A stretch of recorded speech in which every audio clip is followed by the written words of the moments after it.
అందరికీ నమస్కారం, శుభోదయం. Welcome to profit master. వాళ్ళ 23rd మే ఫ్రైడే. ఈ వీకెండ్ రోజున ఇంటర్నేషనల్ మార్కెట్స్లో పర్ఫార్మెన్స్ ఏ విధంగా ఉంది, ప్లస్ మేజర్గా మన మార్కెట్స్ మీద ఎలాంటి ఇంపాక్ట్ ఉండే అవకాశం ఉంది చూద్దాం. సో ఏషియన్ మార్కెట్స్లో ట్రెండ్ కాస్త పాజిటివ్గా ఉంది. నికాయ్, హాంకాంగ్, షాంఘై అన్నీ పాజిటివ్గా ఉన్నాయి. నికాయ్ 30% మేర లాభాలతో ఉంటే హాంకాంగ్ 1.5% మేర లాభాలతో ఉంది. Shanghai flat to positive bias అయితే ఉంది. లాస్ట్ ట్రేడింగ్ సెషన్ రోజున అమెరికన్ మార్కెట్స్లో నాస్డాక్ 1/4% మేర లాభపడగా S&P 500 అండ్ డౌ జోన్స్ రెండు ఫ్లాట్గా ముగిశాయి. గోల్డ్ మనకి $3,300 పైన ట్రేడ్ అవుతుంది. కొద్దిగా 3,330, 340 లెవెల్స్ దగ్గరికి వచ్చినప్పటికీ కూడా కొద్దిగా ప్రాఫిట్ బుకింగ్ వచ్చినప్పటికీ స్టిల్ $3,300 పైనే గోల్డ్ స్థిరంగా ట్రేడ్ అవుతూ వస్తుంది. $64 దగ్గర ట్రేడ్ కావడం మనం చూస్తున్నాం. China says US dialogue to continue as Beijing hints trade talks are advancing. So రెండు దేశాల మధ్య చర్చలు నడుస్తున్నాయి. ఫైనల్గా ట్రేడ్ టాక్స్ దాదాపుగా అడ్వాన్స్ స్టేజ్కి చేరుకున్నాయి. రెండు దేశాలు మేబీ త్వరలో సయోధ్య కుదుర్చుకునే అవకాశం అయితే ఉంది. Japan score inflation climbs to 3.5%, highest in more than 2 years. అదొక అప్డేట్ జపాన్ నుంచి. Investors dump bonds globally as US credit downgrade, Trump's tax bill ignite fiscal worries. ఇంకా డొనాల్డ్ ట్రంప్ తీసుకుంటున్న అనేక నిర్ణయాలు, అనేక చర్యల వల్ల బాండ్ ఈల్డ్స్ ఒకటి మెల్లిమెల్లిగా ఎఫెక్ట్ చూపిస్తున్నాయి. దీనికి తోడు యుఎస్లో ఇన్ఫ్లేషన్ వరీస్ కానీ, గ్రోత్ వరీస్ కానీ, అండ్ మోర్గాన్ స్టాన్లీ పదే జేమీ డిమన్ లాంటి వాళ్ళు స్టాగ్ఫ్లేషన్ స్థాయికి చేరుకుంది యుఎస్ ఎకానమీ. ఈ పాయింట్ ఆఫ్ టైంలో వడ్డీ రేట్లు తగ్గించకపోవడమే సరైన నిర్ణయం అవుతుంది, ఫెడ్ తీసుకుంటున్న నిర్ణయాలు సరైన చర్య అని చెప్పి ఆయన సమర్థించడం కూడా కొద్దిగా ఇవన్నీ కూడా ఇంటర్నేషనల్గా కొన్ని వరింగ్ ఫ్యాక్టర్స్ని ఇగ్నైట్ చేస్తున్నాయి యుఎస్ ఎకానమీకి సంబంధించి. దేశీయంగా ఫారిన్ పోర్ట్ఫోలియో ఇన్వెస్టర్స్ నిన్న కూడా కొద్దిగా అమ్మకాలకు దిగడం చూస్తున్నాము. నిన్న వాళ్ళు as of now 5,045 crores worth of stocks వాళ్ళు సేల్ చేయగా, డొమెస్టిక్ ఇన్స్టిట్యూషన్ ఇన్వెస్టర్స్ కొద్దిగా బయర్స్గా ఉన్నారు. 3,715 crores వర్త్ ఆఫ్ స్టాక్స్ని మన వాళ్ళు బై చేయడం చూస్తున్నాం. సో యాజ్ ఆఫ్ నౌ ఇవాళ JSW స్టీల్ రిజల్ట్స్ అనౌన్స్ చేయబోతోంది. వీటితో పాటు ఆదిత్య బిర్లా ఫ్యాషన్ రీటైల్స్, ఆఫ్ఘాన్ infra, Azad engineering, Ashok Leyland, Balakrishna industries, dream folks, Devyani international, Ramco cements, PSP projects, Reliance infra, JSW steel లాంటి కంపెనీస్ రిజల్ట్స్ అనౌన్స్ చేయబోతున్న కంపెనీల జాబితాలో ఉన్నాయి. సెన్సెక్స్ నుంచి 2 stocks, Trent and Bharat electronics రెండు రాబోతున్నాయి. At the same time IndusInd bank and Nestle ఈ రెండు బయటికి వెళ్ళిపోవడం మనం చూస్తున్నాం. ఇండస్ఇండ్ బ్యాంక్ క్రైసిస్ హిట్ అయిన సంగతి తెలుసు. నెస్లే పెద్దగా పర్ఫార్మెన్స్ లేకపోవడం కూడా ఈ రెండు కొత్త స్టాక్స్ని సెన్సెక్స్లోకి తీసుకురావడం కూడా ఇక్కడ మనం అబ్జర్వ్. మేజర్గా మనకి నిన్న పోస్ట్ మార్కెట్ రిజల్ట్స్ అనౌన్స్ చేసిన కొన్ని కంపెనీల జాబితా చూస్తే సన్ ఫార్మా రెవెన్యూ 8% మేర పెరిగింది. నెట్ ప్రాఫిట్ 19% మేర క్షీణించింది. దాదాపు 362 కోట్ల రూపాయల ఎక్సెప్షనల్ లాస్ ఒకటి మేజర్గా దీని మీద ఇంపాక్ట్ చూపించింది. ఐటీసీ రిజల్ట్స్ కూడా అనౌన్స్ చేసింది. ఐటీసీ రెవెన్యూ 10% మేర పెరగగా, రెవెన్యూ 35%. అన్ని సెగ్మెంట్స్ లైక్ FMCG కానీ, అగ్రి బిజినెస్ ఇవన్నీ కూడా డీసెంట్ పర్ఫార్మెన్స్ని కనబరిచాయి.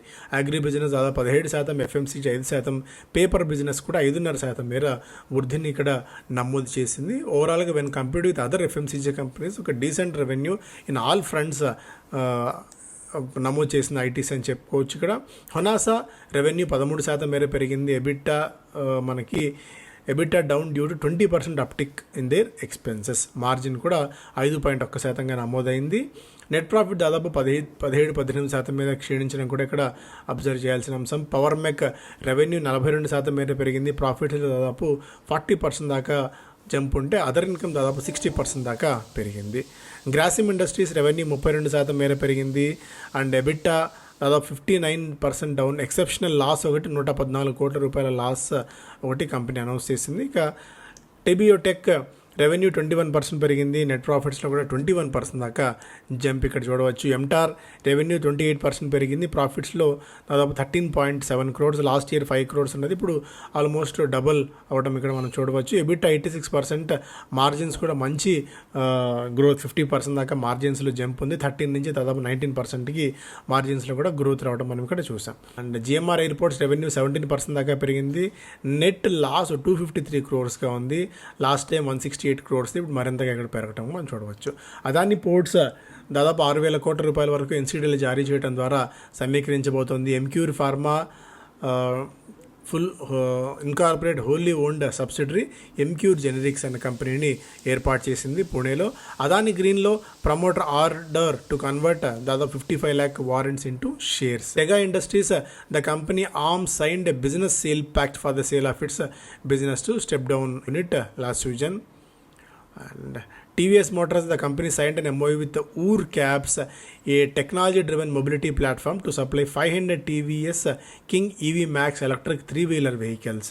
అదొకటి. సో మేజర్గా జీటీఎల్ ఇన్ఫ్రాకి ట్యాక్స్ డిమాండ్ నోటీస్ వచ్చింది. లక్నో జీఎస్టీ బాడీ నుంచి 38 crores చెల్లించమని.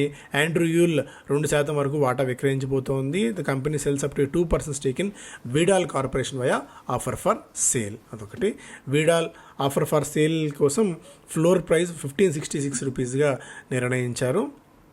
సో ఇవి మేజర్గా స్టాక్స్ పరంగా. ఓలా ఎలక్ట్రిక్ దాదాపు 1700 crores వరకు సమీకరించిపోతుంది ప్రైవేట్ ప్లేస్మెంట్లో ఎన్సీడీల జారీ చేయడం ద్వారా. సో ఇవన్నీ కూడా మనం ఇక్కడ అబ్జర్వ్ చేయవచ్చు. And Belrise second day రోజున 2.89 times సబ్స్క్రైబ్ అయింది. Borana weaves almost 148 times over subscribe అయింది డే 3 రోజున. ఇందులో మేజర్గా qualified institutional portion 87, non institution 237, retailers దాదాపు 200 times దాకా ఓవర్ సబ్స్క్రైబ్ అయింది పోర్షన్స్ పాయింట్ ఆఫ్ వ్యూలో చూస్తే. మిగిలిన స్టాక్స్ కూడా ఒకసారి ఏదైనా ఉన్నాయో అబ్జర్వ్ చేస్తే ఇంతకుముందు చెప్పుకున్నట్టు ప్రధానమైన కంపెనీల్లో JSW steel, Ashok Leyland, BEML results announce చేయబోతున్నాయి. టీడీ పవర్ సిస్టమ్స్లో గోల్డ్మ్యాన్ సాక్స్ దాదాపు 11 లక్షల షేర్లని కొనుగోలు చేసింది. అన్కార్ ప్రాఫిట్స్ దాదాపు 2% మేర క్షీణించాయి. Hindustan copper it will consider raising up to 500 crores ఎన్సీడీల జారీ చేయడం ద్వారా సమీకరించబోతున్నట్టు వెల్లడించింది. ఎకనామిక్ టైమ్స్ ఫస్ట్ పేజ్లో JSW seeks refund of BPSL linked payments. దాదాపు 60 రోజుల వరకు ఈ బీపీఎస్ఎల్ అంటే భారత్ భూషణ్ పవర్ స్టీల్ సంబంధించిన లిక్విడేషన్ ప్రక్రియను 60 రోజుల పాటు నిలుపుదల చేయాలని చెప్పి కోరుతోంది.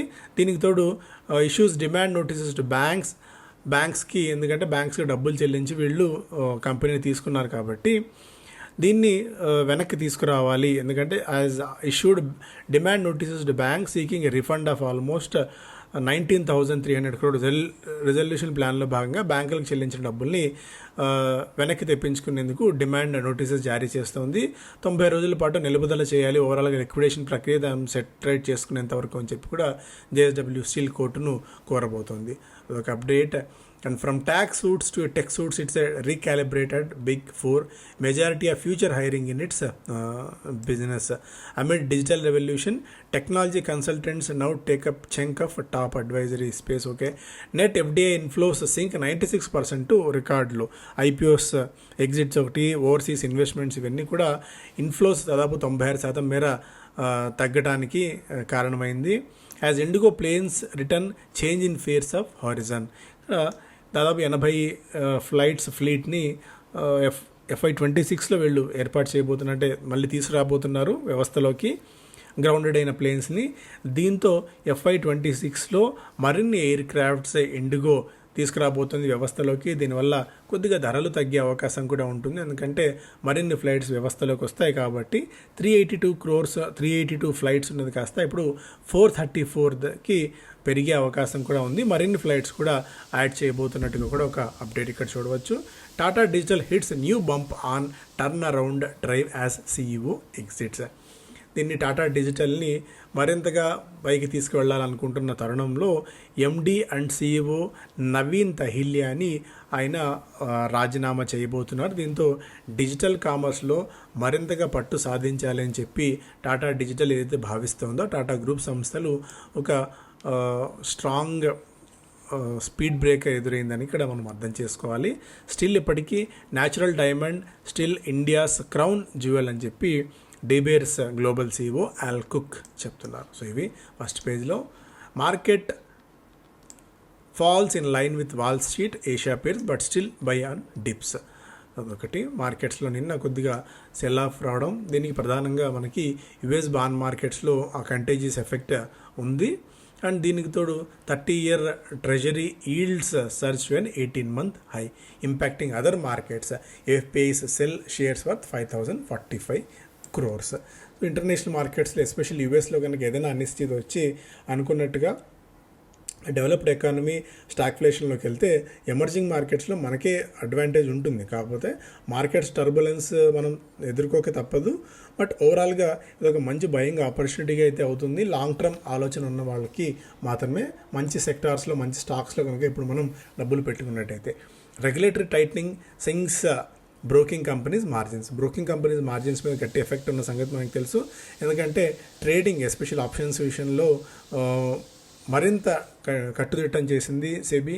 దీంతో చాలా వరకు మనకు ట్రేడ్ యాక్టివిటీ బాగా తగ్గిపోతున్న సంగతి మనకు తెలుసు. దీంతో దాని స్ట్రైట్ ఎఫెక్ట్ బ్రోకింగ్ కంపెనీస్ మీద పడింది. లిస్టెడ్ బ్రోకింగ్ కంపెనీస్లో when compared with last quarter మనకి మోతీలాల్ ఓస్వాల్కి -8.2%, ఏంజిల్ వన్ 180% దాకా ప్రాఫిట్స్ పాయింట్ ఆఫ్ వ్యూలో ఇక్కడ చూస్తే క్వార్టర్ ఆన్ క్వార్టర్ చేంజ్ పరంగా మోతీలాల్ ఓస్వాల్ 102%, ఏంజిల్ 40%, ఐఏఎఫ్ఎల్ 61%, 5 పైసా క్యాపిటల్ 37%, చాయిస్ ఇంటర్నేషనల్ దాదాపు 35% మేర ఇంపాక్ట్ అయితే చాలా క్లియర్ కట్గా కనిపించింది. ఓవరాల్గా ఇయర్ ఆన్ ఇయర్ చేంజ్ చూసుకున్నా కూడా Motilal Oswal, angel, IAFL capital లాంటివి వాటిలో ప్రాఫిట్స్లో మాత్రం క్షీణత చాలా గట్టిగానే కనిపించింది. రెవెన్యూ కూడా ఆల్మోస్ట్ ఇవన్నీ కూడా 35 నుంచి 45% మేర ఇయర్ ఆన్ ఇయర్ కంపేర్ చేసుకుంటే స్ట్రెయిన్ కనిపించింది ప్రాఫిటబిలిటీ కానీ రెవెన్యూ కానీ ఈ బ్రోకింగ్ కంపెనీస్కి. The tank is half full at Aegis Vopak, it may fill up in that time. So Aegis లాజిస్టిక్స్కి చెందిన కంపెనీ ఏగిస్, అలాగే నెదర్లాండ్స్కి చెందిన ఓపాక్ కంపెనీతో కలిసి మనకి 4-5 ఏళ్ల క్రితం టు బీ స్పెసిఫిక్ 2022లో కంపెనీని స్టార్ట్ చేశారు. ఏగిస్ ఓపాక్ టెర్మినల్స్ అని. వీళ్ళు పోర్ట్స్లో గ్యాస్ అలాగే లిక్విడ్ స్టోరేజ్ ట్యాంక్స్ టెర్మినల్ని ఏర్పాటు చేసే కంపెనీ. వీళ్ళు 3,500 కోట్ల రూపాయల వరకు ఐపీఓ ద్వారా సమీకరించాలని చెప్పి చూస్తున్నారు. ఏగిస్ లాజిస్టిక్స్కి కంపెనీలు 50%, అలాగే నెదర్లాండ్స్ చెందిన ఓపాక్ కంపెనీకి 47.4% వాటా ఉండబోతోంది. మెజారిటీ ఆఫ్ ది డబ్బులంతా కూడా ఇంట్రెస్ట్ తీసుకున్న దానికి వడ్డీకి వెళ్ళిపోతుంది, లోన్ తీసుకున్న దానికి. సో ఈ ఐపీఓ తర్వాత డబ్బులు సమీకరించి ఆ అప్పులు కనుక తీర్చేసినట్టయితే కొద్దిగా గొప్ప ఇంపాక్ట్ ఉండే అవకాశం ఉంటుంది. కొద్దిగా రిస్క్ రివార్డ్ పాయింట్ ఆఫ్ వ్యూలో చూస్తే కొద్దిగా రిస్క్ అనిపించినప్పుడు కూడా పీర్ కంపారిజన్లో ఎవరు లేరు ఈ కంపెనీకి. రీటైల్ పోర్షన్ దాదాపు 10% దాకా ఉంది. ఐపీఓ సైజ్ దాదాపు 2,800 crores and IPO prices 223 and 235. కొద్దిగా రిస్క్ అనుకున్నా పర్వాలేదు అనుకున్న వాళ్ళకి ఒక డీసెంట్ అండ్ ఒక పొటెన్షియల్ ఉన్న కంపెనీగా దీన్ని చెప్పుకోవచ్చు. ఎందుకంటే ఇలాంటి స్పేస్లో ఎవరూ లేరు అండ్ అంత ఈజీగా కూడా ఎంట్రీ బ్యారియర్స్ ఉంటాయి కాబట్టి కంపెనీకి ఈజీగా ఎంట్రీ అయ్యే అవకాశాలు కూడా లేవు ఈ సెగ్మెంట్లో. అందువల్ల దీన్ని మనం సబ్స్క్రైబ్ చేసుకునే అవకాశం కూడా ఉంది ఈ ఏగిస్ ఓపాక్ అన్న కంపెనీకి. బట్ ఆల్మోస్ట్ ఎబిటా చూస్తే ఆల్మోస్ట్ 49 ఎబిటాతో వీళ్ళు మార్కెట్స్లోకి వస్తున్నారు అప్పర్ ఎండ్ చూస్తే. బట్ ఓవరాల్గా ఈ పోర్ట్ సెక్టార్లో 26 PE మాత్రమే, 26 times PE మాత్రమే ఉంది. కొద్దిగా వాల్యుయేషన్స్ ఫ్రంట్లో ఎక్కువగా వచ్చినప్పటికీ కూడా బట్ గ్రోత్ పొటెన్షియల్ దృష్టిలో పెట్టుకుని, భవిష్యత్తు దృష్టిలో పెట్టుకుని దీన్ని మనం కన్సిడర్ చేయొచ్చు ఐపీఓకి. And street wary, flags, IndusInd concern దాదాపుగా బ్రోకింగ్ కంపెనీస్ అన్నీ కూడా 600 నుంచి తన టార్గెట్ ప్రైస్ని మార్చాయి ఈ ఇష్యూ తర్వాత బ్రోకింగ్ కంపెనీస్ దీంతో. బట్ హిందూజా కంపెనీ ఇంకా అవసరమైతే దీనిలో నిధులు సమీకరించేందుకు పంపు చేసేందుకు కూడా సిద్ధమని చెప్పి ప్రకటించింది ఇండస్ఇండ్ బ్యాంకులో. ఐటీసీ మనం ఆల్రెడీ డిస్కస్ చేశాం. SEBI working to resolve pending issues, pave way for NSE listing. NSE list అయ్యేందుకు లైన్ క్లియర్ అవుతుంది, మెల్లగా వర్కౌట్ చేస్తున్నట్టు సెబీ వెల్లడించింది. దాదాపు 2016 నుంచి వీళ్ళు ఐపీఓ కోసం పోరాటాలు చేస్తున్నప్పుడు కూడా రకరకాల కారణాల వల్ల దీనికి ప్రతిసారి బ్రేక్ పడుతూనే వస్తుంది. 4.7 లక్షల కోట్ల రూపాయలతో గరిష్ట అత్యధిక వాల్యుబుల్ అన్లిస్టెడ్ కంపెనీగా ఎన్ఎస్సీ ఉంది. మార్కెట్స్లో గత కొద్ది కాలం నుంచి ఎన్ఎస్సీ ట్రేడ్స్, ఎన్ఎస్సీ స్టాక్స్ చేతులు మారుతూనే ఉన్నాయి. Zydus working on single pen device for adjustable semaglutide doses, అదొక update. And Business Standard first పేజ్లో government to have a say in new payments regulatory board, Brookfield plans to raise India bet to $100 billion in 5 years, RBI net dollar sales highest since 2008 crisis. So ఇవి అలాగే IndusInd బ్యాంక్లో ఏదైనా possible violation సంబంధించి Reserve Bank of India చూస్తుంది, తమ పర్వ్యూలోకి వచ్చినవన్నీ కూడా మేము చూస్తున్నామని చెప్పి సెబీ చీఫ్ చెప్తున్నారు. NSE seeks SEBI nod for shifting weekly expiries to Tuesday, Thursday నుంచి ట్యూస్డేకి వీక్లీ ఎక్స్పైరీలు మార్చుకునేందుకు సెబీ అనుమతి కోరుతోంది ఎన్ఎస్సీ.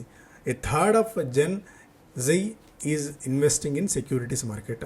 ఈ జెన్జీలో ప్రతి ముగ్గురులో ఒకరు మార్కెట్స్లో ఇన్వెస్ట్ చేస్తున్నారు అన్నట్టుగా కూడా సెబీ చీఫ్ చెప్తారనమాట. సో ఇంకా మరింత పొటెన్షియల్ మనకు ఉంది అని చెప్పి మనం అర్థం చేసుకోవచ్చు. టాటా టెలి మహారాష్ట్ర దాదాపు 11% మేర స్టాక్ పెరిగింది. సోలార్ ఇండస్ట్రీస్ దాదాపు 6% మేర పెరగడం చూస్తున్నాము.